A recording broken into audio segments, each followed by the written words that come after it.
Welcome to our attendees and to President Wu.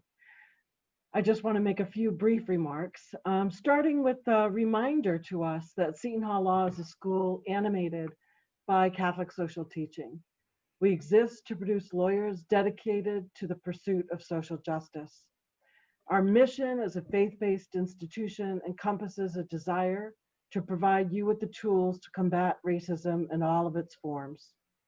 Our faculty, students, and alumni seek social policies that will ensure access to healthcare, housing, and education, because these are the necessary prerequisites of opportunity and life. We aspire to eradicate disparities that arise from the color of one's skin. To pursue these things is not unpatriotic. In fact, these aspirations arise from love of country and what we know it can be. So I congratulate APALSA for launching the conversations that will comprise our academic year with exactly the right topic and an eminently qualified speaker. I ask you all to spend your time as active listeners, preparing hard questions for President Wu at the conclusion of his remarks. The Q&A will be moderated by Professor Lao. I thank Professor Lao for being an amazing teacher and mentor who's passionately dedicated to her students' well-being, development, and success. I am grateful to President Wu for sharing his evening with us.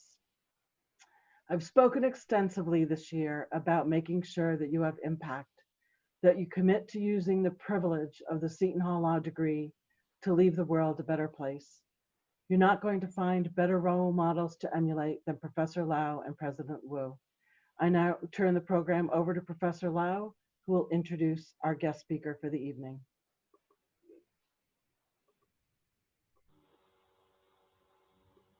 Marina, you're on mute.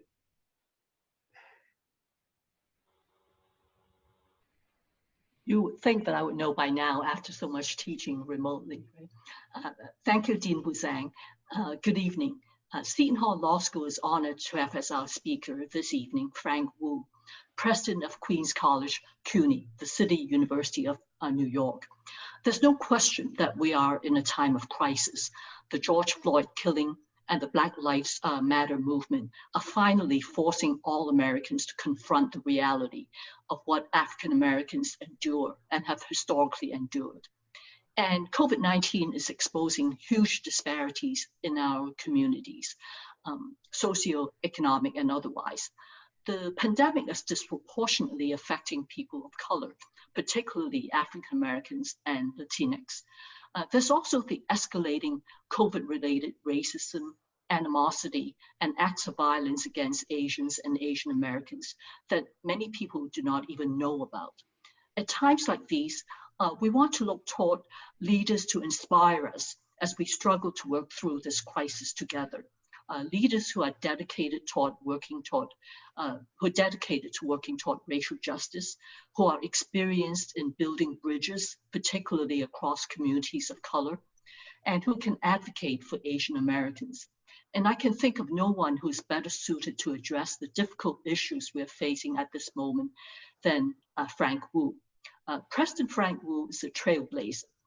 Before recently assuming the office of the presidency of Queens College, he served as the chancellor and dean of the University of California Hastings College of Law. Before that, he served as the dean of Wayne State University Law School in his hometown of Detroit. President Wu started his academic career as a professor at Howard University, where he taught for a decade. Frank has spoken quite a number of times about how his experience teaching at Howard, the country's leading historically Black university, has greatly influenced him and shaped his professional path. President Wu has served on more boards, commissions, and committees than I can possibly recount here. So I'll just mention a couple of them. He has served as a trustee of the board of Gallaudet University, which is the unique institution serving deaf and hard of hearing students, and as chair of the Washington, D.C. Human Rights Commission. And this year, he received the 2020 John Hope Franklin Award for his longtime contributions to higher education and diversity. President Wu is a prolific writer and blogger. He's the author of Yellow, Race in America Beyond Black and White, which is regularly adopted for classroom use in college courses on Asian American history and politics. His works have appeared in the New York Times, the Washington Post, the LA Times, the Chicago Tribune, and many other important newspapers.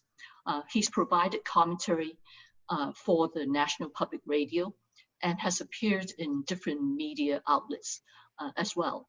The subject of his talk today is Asian Americans at a Crossroads, COVID-19, Black Lives Matter, Discrimination, and Allyship. Please join me in welcoming Preston Frank Wu. Frank?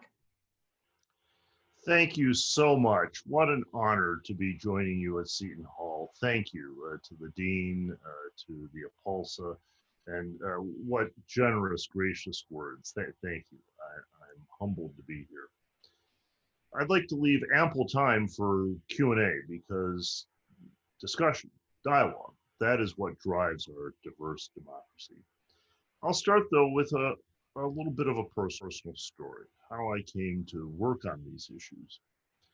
When I was in college, I wanted to write a term paper about Asian Americans and civil rights. So I went to the library and the card catalog room. That's how you can tell it was a while ago. This is before the internet, before Google. Some of you are old enough to remember the card catalog room. For those of you who don't know what that is, every library had this vast room that had these cabinets. They looked like dressers that had very long, very small drawers you pull out. And they had index cards, 3x5 cards that listed every single book by author, title, and subject. So on a campus, you could have millions of books, and so the card catalog room could be the size of a football field. And you would find the book, look at the call number, and go to the stacks and be able to read about whatever subject. So I looked up Asian Americans and civil rights, and wouldn't you know it, there were no books. And this was not at a shabby library. It turns out no one had ever written a book about Asian Americans and race at all. So I thought, well, to write this paper, maybe I should just check out some books about race. So I went and I found many books, dozens, by liberals, by conservatives, by historians, by sociologists, the books thick and thin, old and new, you name it. There's so many books on the subject of race. I picked up these books and I started to read them. And even though the dust jacket blurb said, this book is great, it's enlightened, if everyone read this book, we would make progress toward our shared ideals. They claim to be based on the latest census figures. Once I read a little bit, I realized these books had a black and white paradigm. They treated everyone as if they literally were black or white, and you had to be one or the other. Those were mutually opposed, and there was nothing in between. So I was disappointed, even a little offended, not as an Asian American, but as someone, as a kid, as a student who wanted to write a good term paper and get a good grade. I thought, well, there's something wrong, inaccurate about this picture of the population as just a factual matter, as an empirical claim about how the world looks. All I had to do was stroll across campus. I could see there were people who were Latino. There were people who were Asian. There were people of mixed ancestry. There were people of Native ancestry. There were so many people who didn't fit into just one of two boxes. So I set out to study this and research it. And I actually did find a couple of books about Asian Americans. There were two at that time. I read both the books, and then I could claim to know, as an undergraduate, more about Asian Americans than any of my professors, because they just weren't in these books. It was as if Asian Americans didn't exist at all. Even though, as I started to research this, I learned that there have been Asians in America in significant numbers since before the United States Civil War. You know, now with the internet, you can Google this and verify everything that I say. So when I make claims of fact, I want them to be true. If they're claims of fact, they have to be true. Otherwise, those aren't facts. There's no such thing as a false fact. So you can Google this. During the Civil War, okay, which was fought between 1861 and 1865, there were not just a few, not just dozens, but hundreds of Asian immigrant soldiers in both the Union and Confederate armies. When I learned that, I thought that's preposterous. That can't be true. And because I'm sure many others doubted it, the National Park Service actually published a book a few years back, and it has photos, when photography was a new technology. It has the rosters of the armies to show you these numbers. So I learned a part of history that was real. It was integral to America, but that had been forgotten, that had been written out, and even people of Asian descent themselves weren't aware of all this. Over time, I came to see that the black and white paradigm was the dominant paradigm, that if you were of Asian background, you were initially excluded, and then you were just omitted. You were overlooked. People assumed that you had to be forced into one of these boxes. You were an honorary white, perhaps, or aspired to be, and maybe you could try to claim to be a person of color, or you were a perpetual foreigner, just someone who didn't fit as a member of the body politic. The truth is, like many of you probably, when I was young, growing up in Detroit in the 1970s, if you had come along and said to me anything about civil rights or diversity, and civil rights was a term that was used, diversity hadn't become a phrase at all. Well, I wouldn't have wanted to talk about the changing face of the nation or any of these issues. I just wanted to be normal, a kid, ride my bicycle around the block and fit in and be accepted pretty much like any other kid. And back then, if you were different, well, that wasn't quite so good. You were expected to assimilate, to meet a standard that even as it was imposed, it was impossible, right? You would just be trying too hard. You would be a little absurd if you permed your hair and insisted that you, just like your neighbors, were an American. I knew that my friends' parents wouldn't be my parents' friends.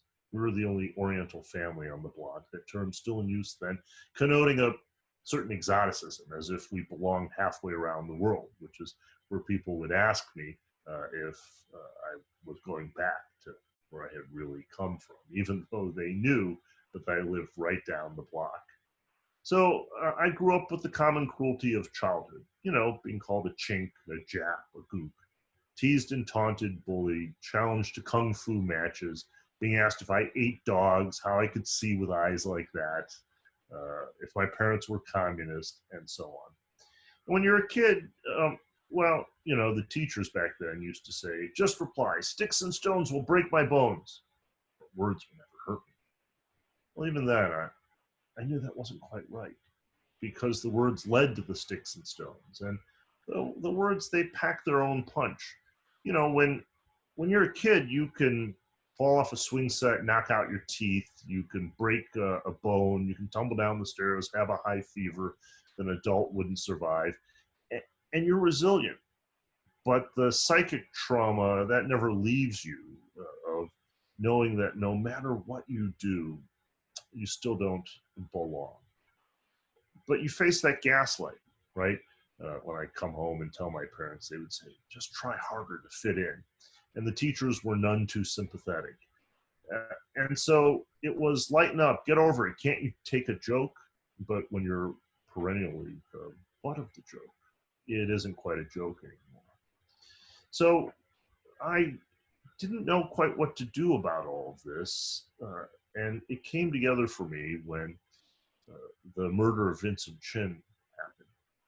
That's when it fell, all the pieces fell together in this puzzle, and I saw, it's not just me. It's not just in my head. You can't just lighten up. Vincent Chin was 27 years old. He was Chinese American. This is in Detroit, 1982. I didn't know him, but when I read about the case, when I learned about it, I knew this could be my cousin, my older brother, or even me. I was a teenager then.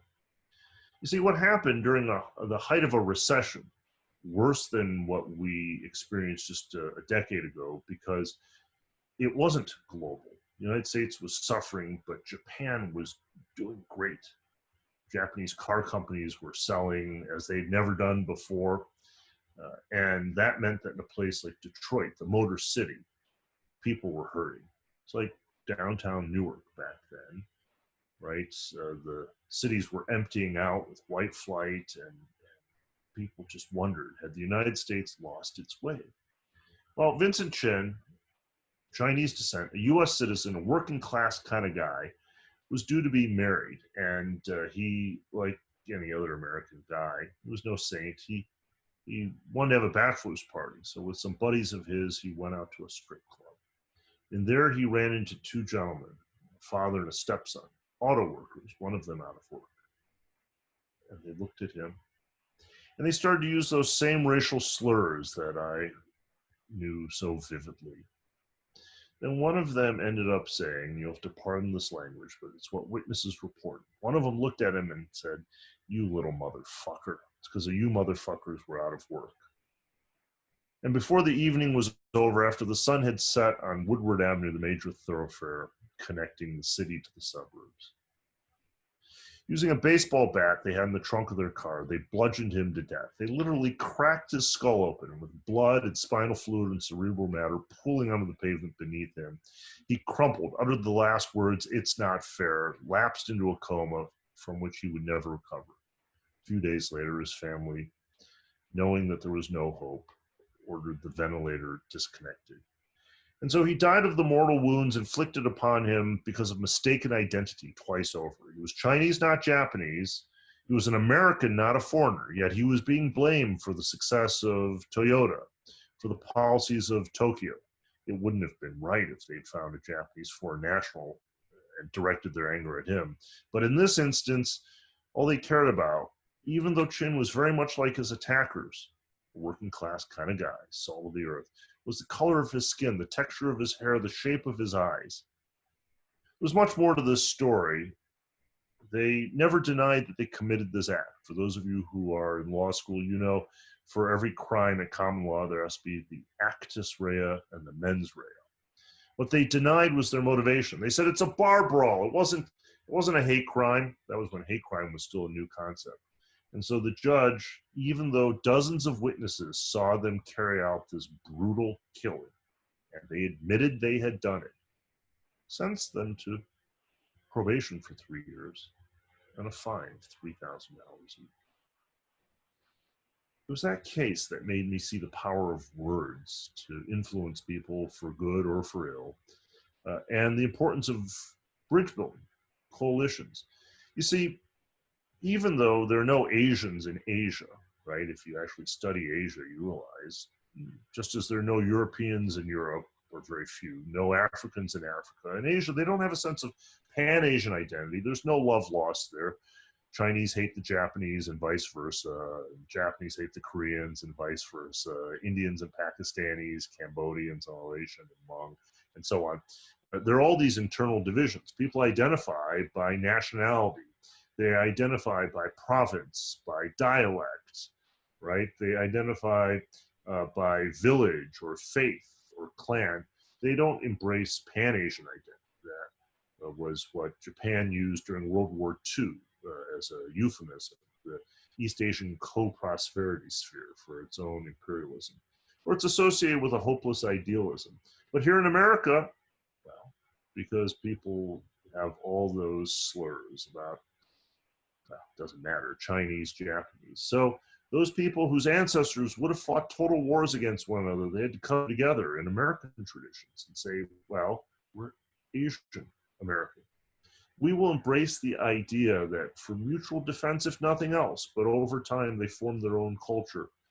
And to emphasize that they are Americans, not sojourners, not travelers, transients, tourists, not exchange students. There's nothing wrong with being an exchange student, but some of us are native born and our ancestors came here long ago. We're sixth generation Californians, third generation New Yorkers. There are people who are adopted, people of mixed background. So I came to see all this complexity, and I came to care about it in a way that I never would have earlier. And as I started to study and to learn, it was then that I realized that there was a principle at stake, that if I cared about Vincent Chin and his case, that I had to care about much more, that the struggle, the historic struggle for Black equality was a struggle that I had to contribute to, that I had to respect and understand that it had given me so much. Because the 1965 Immigration Act, well, that was a twin to the 1964 Civil Rights Act, both passed during the Great Society era, championed by Lyndon Baines Johnson, in part as an homage to JFK, who'd been assassinated.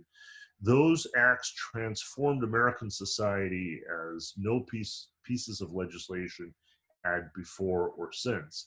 And they sprang from the common core that any one of us can become an American and become truly an American, someone who is accepted and can run for the highest office of the land. Well, when I was in college, I had that same conceit that most college kids had. I thought that every idea I came up with was mine and mine alone, that it was something original. But if you study race, you soon come across the work of W.E.B. Du Bois. If you don't know who he is, he was a race man, a founder of the NAACP and a leader in the Niagara movement that had preceded it. He had been born during the Reconstruction era and died on the eve of Martin Luther King Jr.'s March on Washington, D.C. in 1963, well into his 90s. Du Bois, in 1903, wrote a work called The Souls of Black Folk, magisterial set of essays, never out of print, blending memoir and history. And he talked about dual consciousness, right? Before hyphenated Americans thought about those issues.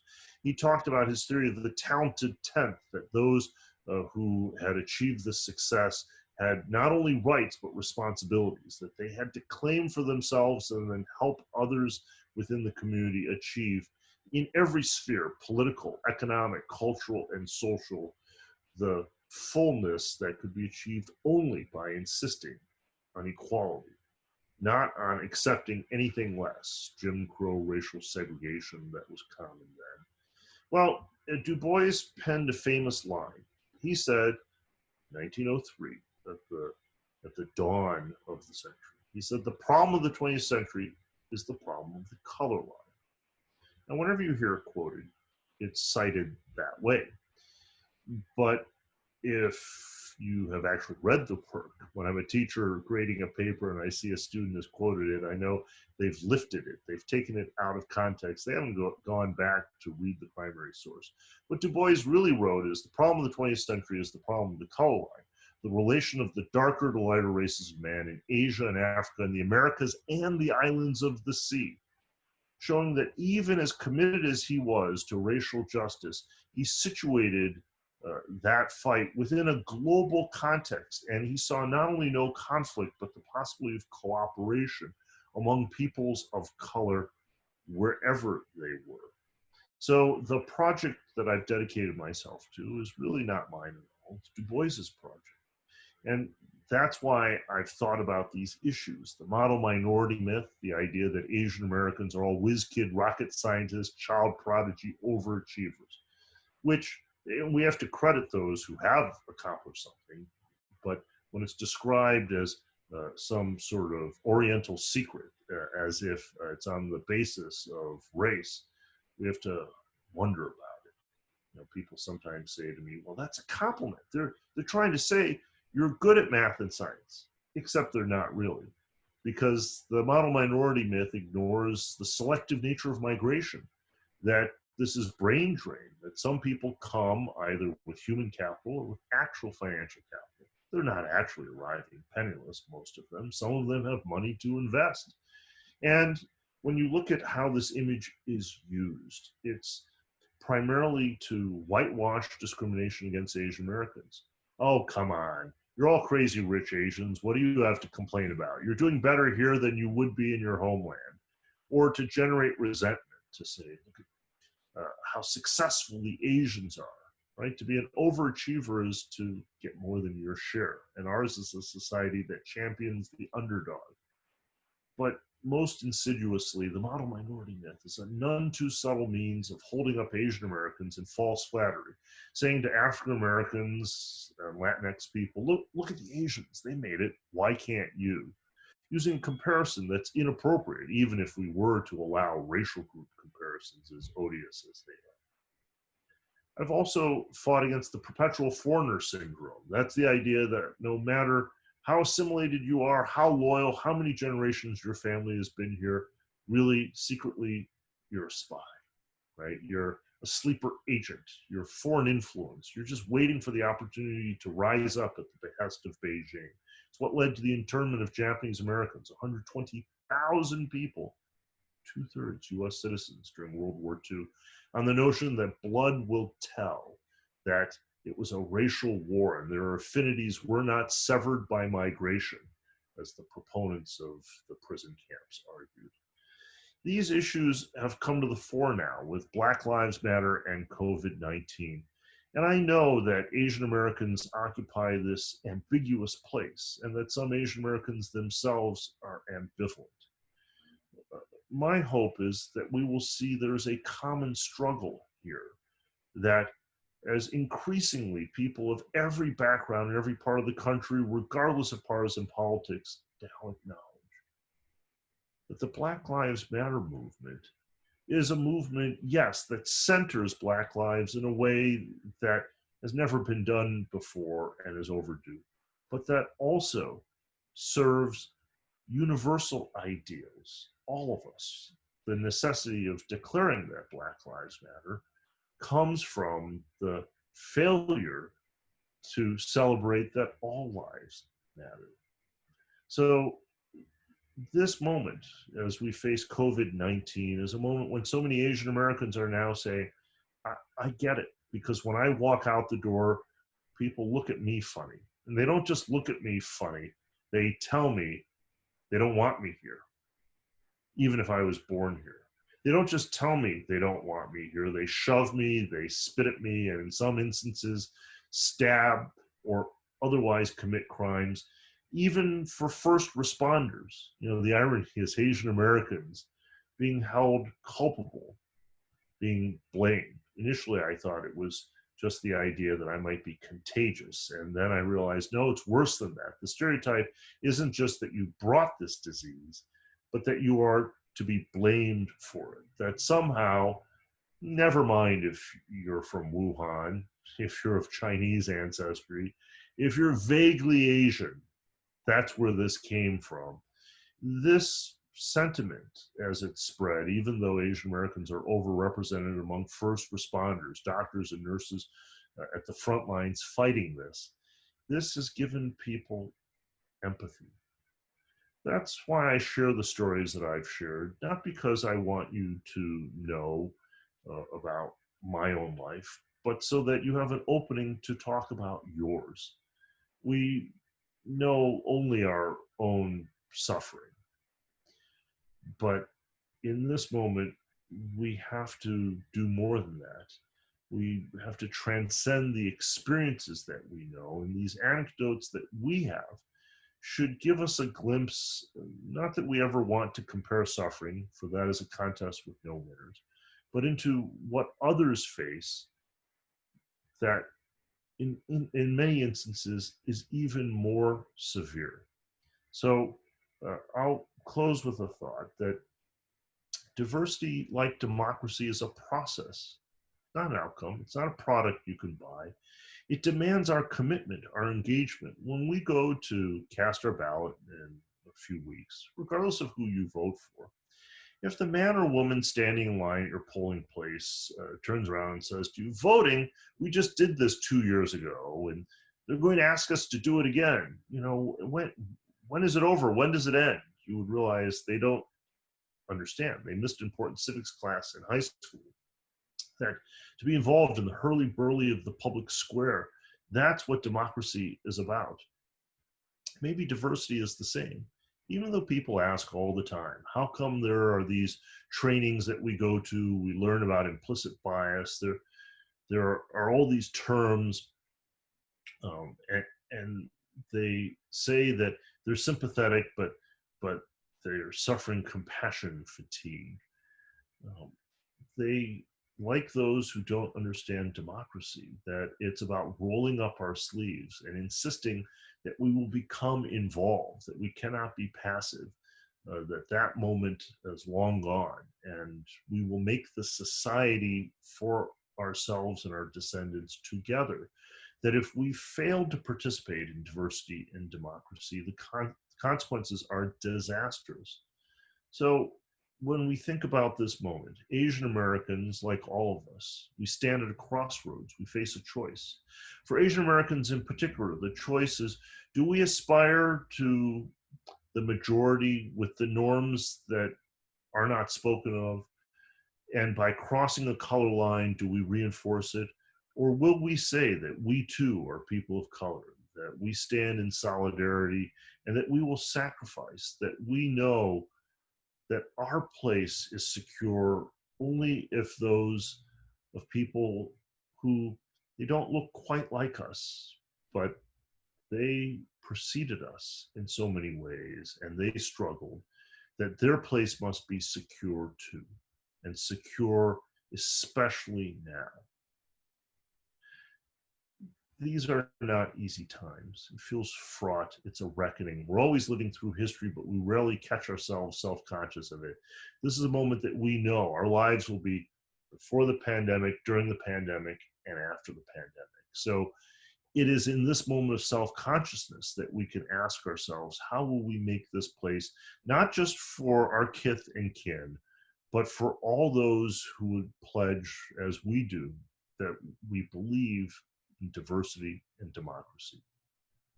So with that, Professor Lao, we'll open this up for questions. I know there are people who've already sent some thoughts in.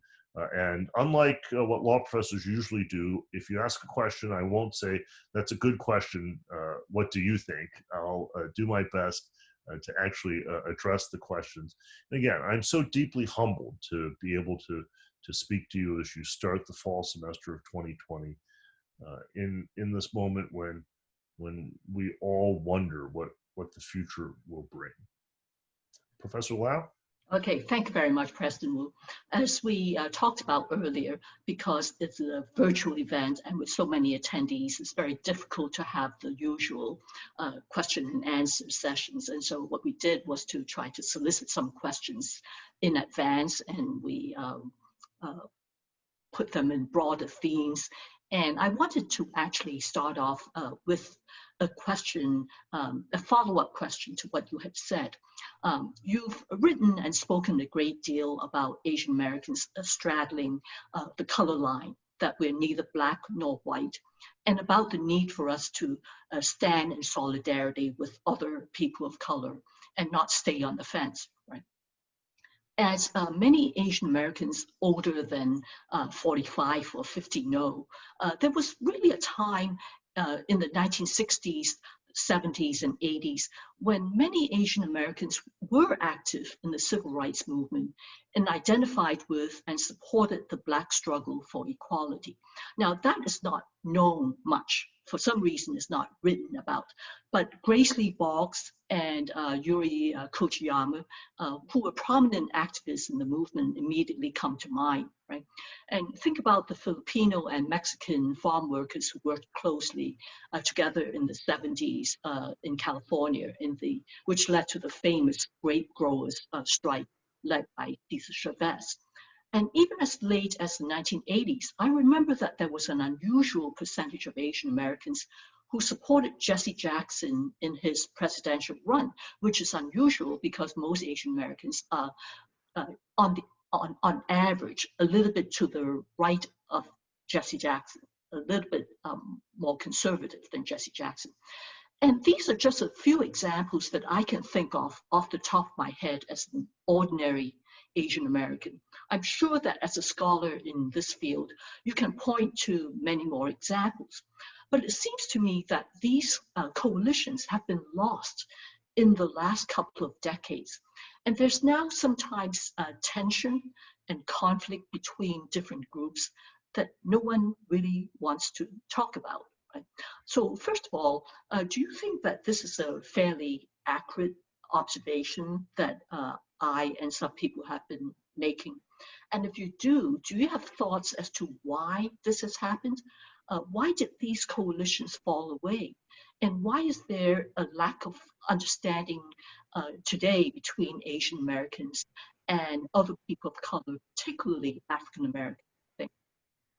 That's a great question. Let me fill in a little bit of the background. You mentioned a few people, and they just had such fascinating lives. Grace Lee Boggs was Chinese American. She passed away at 100. She was a revolutionary. She was a labor organizer who was married to James Boggs, an African American son of sharecroppers, and they actually worked in Detroit, my hometown.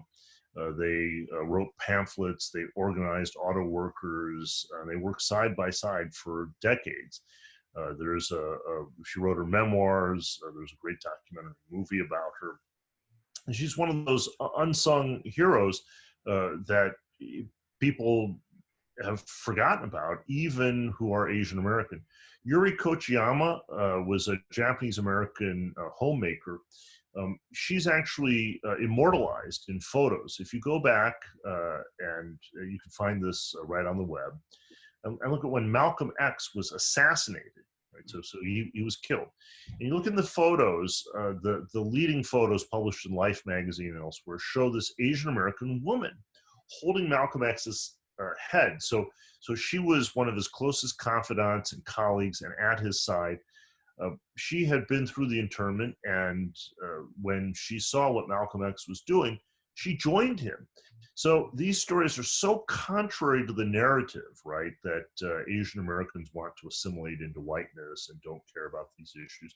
You can go back even before labor organizing among Asian Americans and other people of color in the 70s. More than a century ago, people of Japanese and Mexican descent participated in the Oxnard beet strike in California. So there are all these coalitions, and they've essentially been written out of history.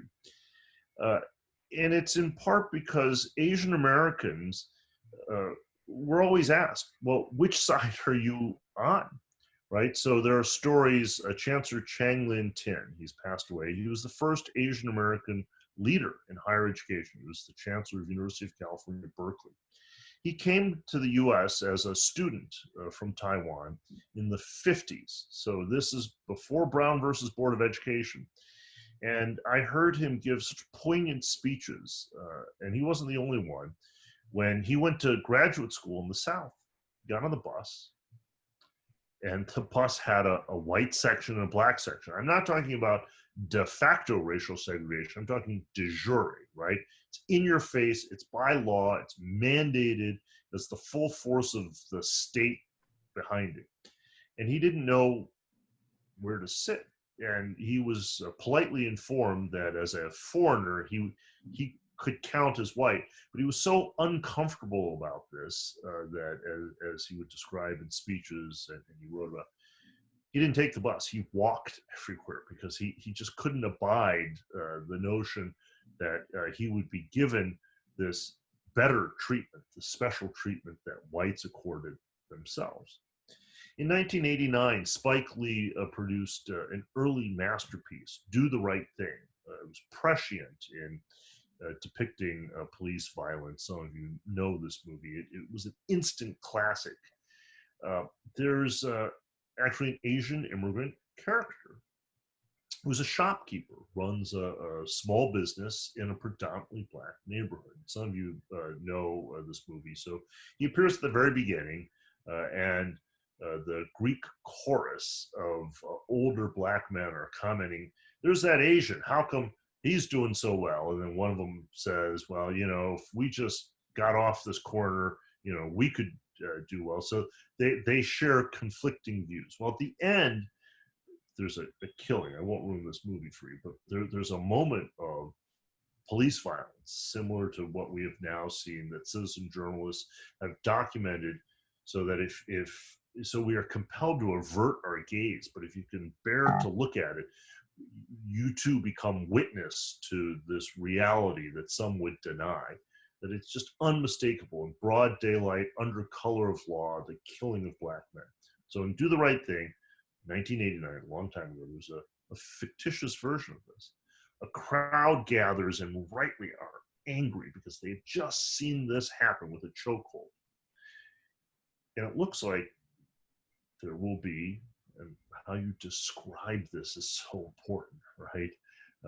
But that something will happen. And the Asian immigrant shopkeeper is worried that his business will be threatened. He comes out, he says, I black, like you. Same, we same, right? He has an accent, his English isn't perfect. But at that moment, in part because of self-interest, he claims to be a minority. So what's happened? You know, I don't know. I would say some of this is the rise of Asia, and with that, Asian ethnic nationalism, right? It's the just divisiveness of American politics, but there's no doubt that there is a divide, that there are some Asian Americans who would absolutely say, yes, I'm a person of color. Yes, I marched before, I will march again. Not only do I stand in solidarity, they're the young Asian Americans who a few years ago, before Black Lives Matter went mainstream, 4 or 5 years ago, they wrote an open letter to their immigrant parents. Again, it's on the web. It's called Asian American youngsters' letter to immigrant parents about why we side with Black Lives Matter. So they're trying to communicate across a linguistic and generational divide, right? When I grew up, my parents didn't speak the language of civil rights. They literally spoke another language, right? And yet there are also those who don't quite understand and those who are hostile. The ones who don't understand, you know, if you just landed from Mars, which is sort of like what coming from Asia is, right? Coming from outside, except you've got the influence of Western pop culture, mass media, right?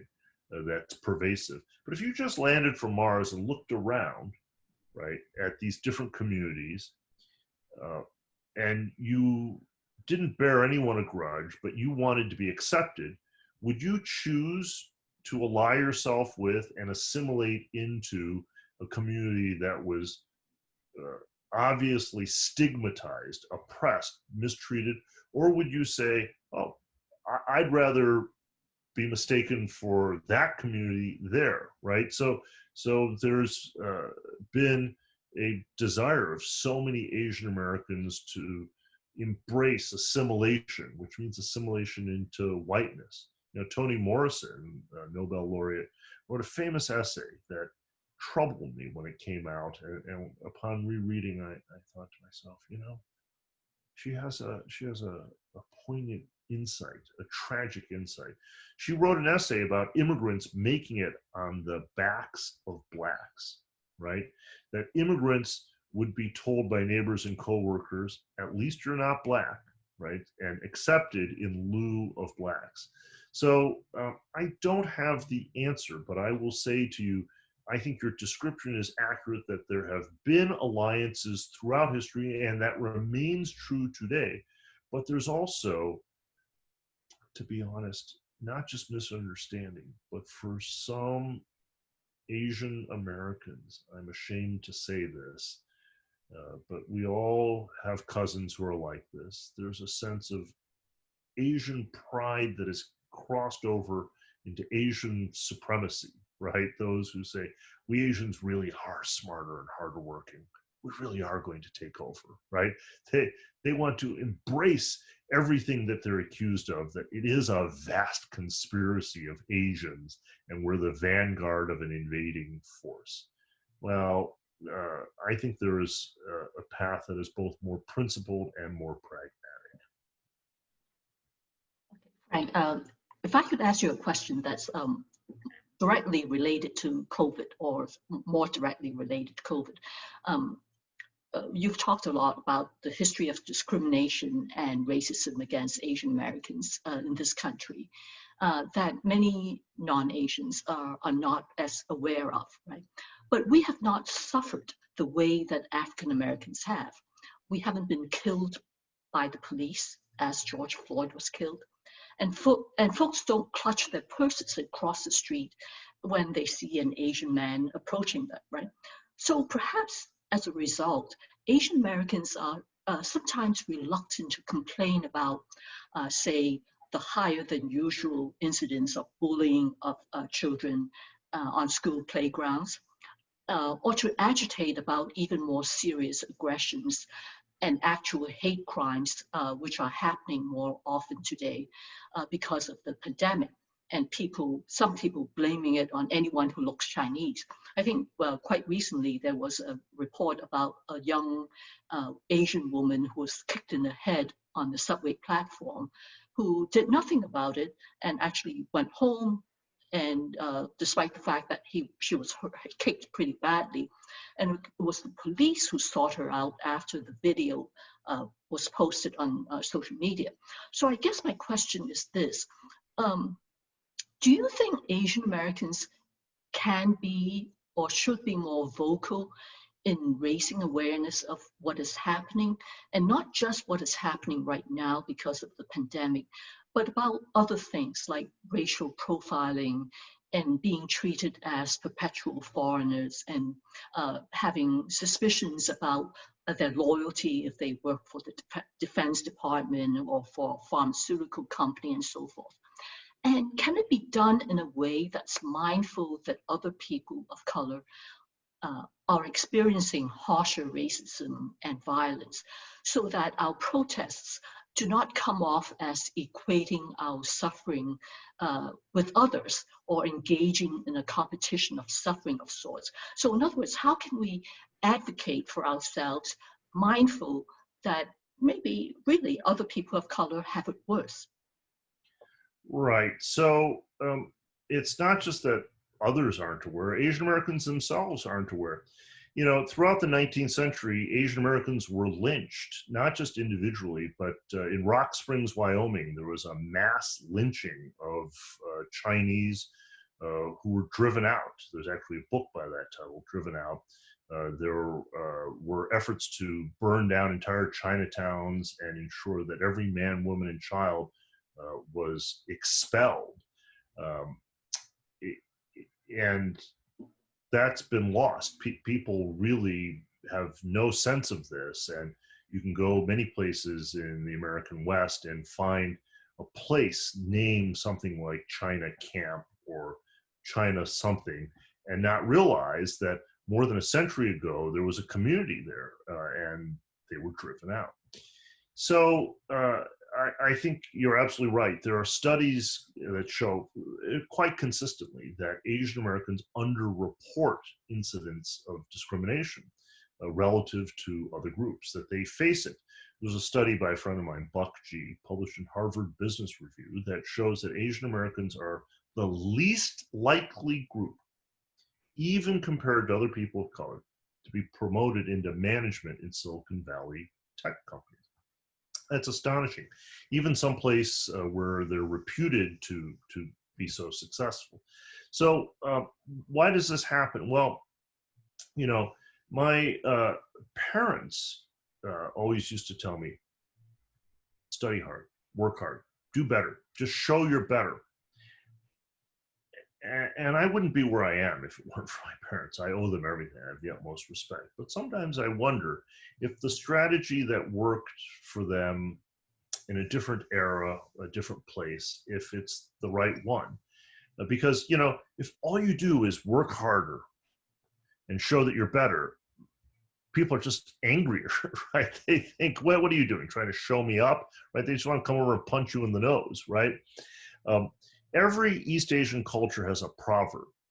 The Japanese one is the best known. The nail that sticks up is pounded down, right? There's a Chinese saying, the loudest duck is shot first by the hunter.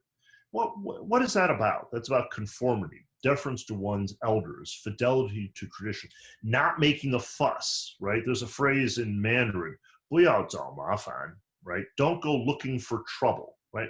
Compare that to the American adage, the squeaky wheel gets the grease, right? In a democracy, you have to stand up and speak out. If you don't advocate for yourself, nobody else is. You're not going to be respected. So how can we do that? Well, Asian Americans can actually show that this is a universal cause. And we're actually a perfect community to talk about implicit bias, unconscious bias, right? Because the bias against us sometimes presents itself as positive. Oh, you're good with math and you're good with numbers, right? Sounds positive, but it's also a way of saying no people skills, right? Think about the Asian child prodigy pianist or violinist, right? What do they say? Technically perfect, but no soul. So even when you're flawless, people turn that into a flaw, right? They flip it on its head, right? It's not just Asian Americans. We can see a common pattern. You speak English so well. You're so articulate, right? When someone says that to someone who's Black, it sounds like maybe a compliment, but you would be pretty naive to accept it as such, right? Because when people say that, what they're saying is, you don't sound like the image I have in my head, like how you're supposed to sound, right? Bowing and shuffling, heavy accent, or inarticulate, or sounding uneducated, right? They have an image that what they're really saying is, I thought you would be like that, but you're not. You're better, right? And they're just revealing their prejudice. So one of the things that Asian Americans can do especially well is to say, look, you want an example of how implicit prejudice works, how subconscious bias functions in the workplace? The way it functions is when people chat with you and they say, how do you like it in our country? As if they're the host and you're the guest and they're expecting you to leave sometime, right? What they're signaling without even being aware of it when they say, where are you really from? That there's nothing wrong with saying you're from China or wherever else. That's what parents would have said. But it denies people their own identity, right? It says you're a liar. You can't be an American like you say you are. And this question is asked selectively, right? So it's just it's a little subtlety. And, when someone says, where are you really from? I'm not going to say you're a bigot, right? I laugh and I answer and I say, and where are you really from? And people get flustered. Oh, I'm an American, right? Because they're not accustomed to being challenged in that way. But and those of you who are Asian American who have answered this just once too often know what I'm talking about. When you say, oh, yes, China, and people say, oh, yes, I thought so, right? It's as if they've placed you in their geography of race. They're not trying to connect to you. It's to some image they have, right? They want to say, I visited the Great Wall last year. It's like, yeah, did you see my cousin? He hangs out there, right? So Asian Americans are a perfect example because of this in-between status to demonstrate the complexities of power and privilege, right? When I was at Howard, a historically Black institution, I learned as much as I taught. And you're right. When I walked down the street, people would do karate moves, right? It'd be Ching Chong Chinaman. They challenged me to a fight. But they never mistook me for a rapist or a murderer, right? I don't routinely get followed when I go shopping or if I'm in the lobby of a fancy hotel. Security doesn't come up to me and be overly solicitous. May I help you, sir, right? But some Asian Americans are in situations where they live right next door to people who are African American, and their socioeconomic status is no different, right? They do go hungry at night. And so part of sharing these stories is to acknowledge it's not to trumpet one's own suffering, but to say, I have a glimpse. I want to learn more of the experience, the lived experience that you have that shapes all of your opportunities and your perspective. Because it's by doing that we don't just have reconciliation, but we make progress. Because at the end of the day, what has now happened is what Martin Luther King talked about in his letter from a Birmingham jail. It's a very short essay. It's worth reading. What Dr. King did was, and lawyers can learn from this advocacy, he did not say, he was writing to his jailers, to Southern whites. He did not say, you are bigots. Okay? He said instead, you preach, and he was actually talking to fellow clergy in part. He said, you preach about equality and these great principles. You know, America's that shining city upon a hill that beckons the world over, that people want to come to. And what he did was he challenged them. He said, live up to this. So he didn't take on their beliefs. He said, you say these things, you utter these words in the pulpit, on the newspaper, in the newspaper pages. Now let us see whether it's rhetoric or reality. And that's what I would suggest. Well, thank you so very much, Frank. I'm afraid that we have come to the end of the hour. So